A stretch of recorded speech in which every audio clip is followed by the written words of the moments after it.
Okay. Hello. Today is Saturday, the 25th of May, 2024, and today I would like to talk about um, my Foreign Service Officer and use of interpersonal skills in my life. The situation I want to set up is when I was a valet.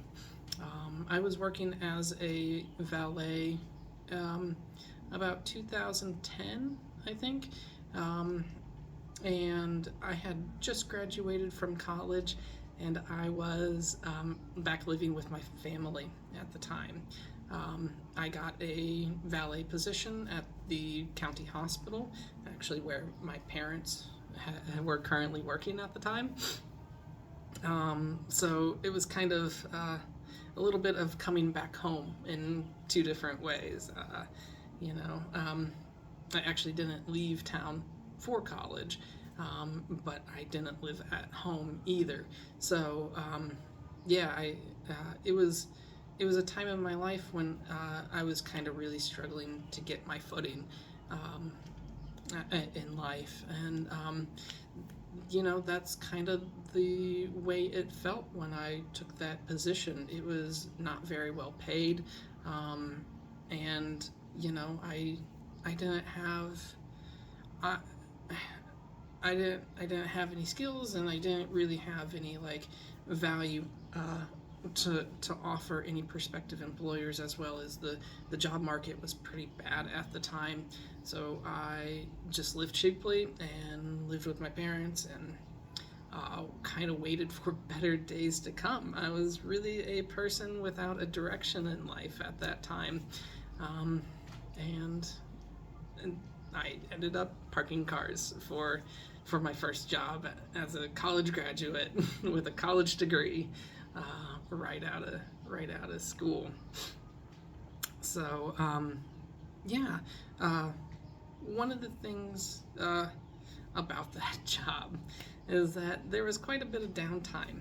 Um, you you always had somebody around to kind of talk to or hang out with, and whether it was one of the employees of the hospital or one of the other employees of the valet company. Um, we, we spent a lot of time together and kind of just standing around waiting for things to happen, not really doing anything productive.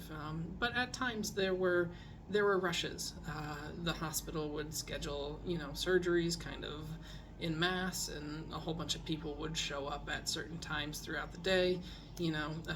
Usually in the morning, and so there was like kind of a rush for appointments or surgeries or doctors, coming in and out of the building during that time. And so one day, a family showed up for like their doctor's appointment, and they had this like 15-person van or something. It was monstrous. It was huge.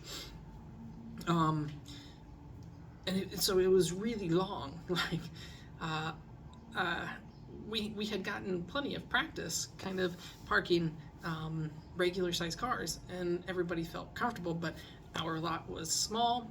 It was rush hour, and they brought this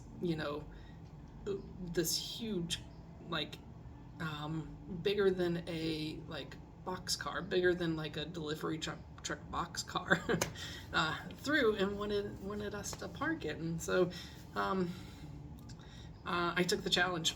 I went ahead and did it. And as I was going to park it, I cut a corner too quickly. The car that was parked on the end was sticking out just a little bit too far. Um, and my inexperience with the longer car showed, because I clipped the back quarter panel. I didn't cause a lot of damage, maybe a couple $100 of damage at the time, but oh my gosh, I was so completely embarrassed. I felt like I might lose my job. I felt like a total failure. And so all of a sudden, we're I'm now worried about a whole bunch, and I don't know when this owner is coming back.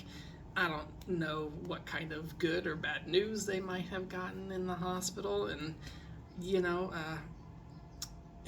the only thing I could really do was just kind of immediately take responsibility.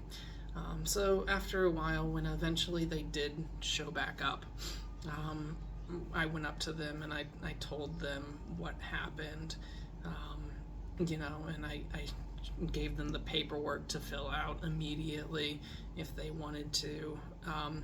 I had already filled out our portion and everything, and I just wanted to let them know that it was my fault and that I was going to take responsibility for whatever happened. Somebody might think that in a position like a valet where it really doesn't, where your job doesn't mean that much, and you're not really doing as valuable a job as say the doctors coming in and out of the hospital do. But even if it did mean me losing my job, taking responsibility for it was super duper important. And so the lesson that I learned is that even if you don't believe it's your fault, it's still your responsibility. Those separating your fault and your responsibility is very important to do.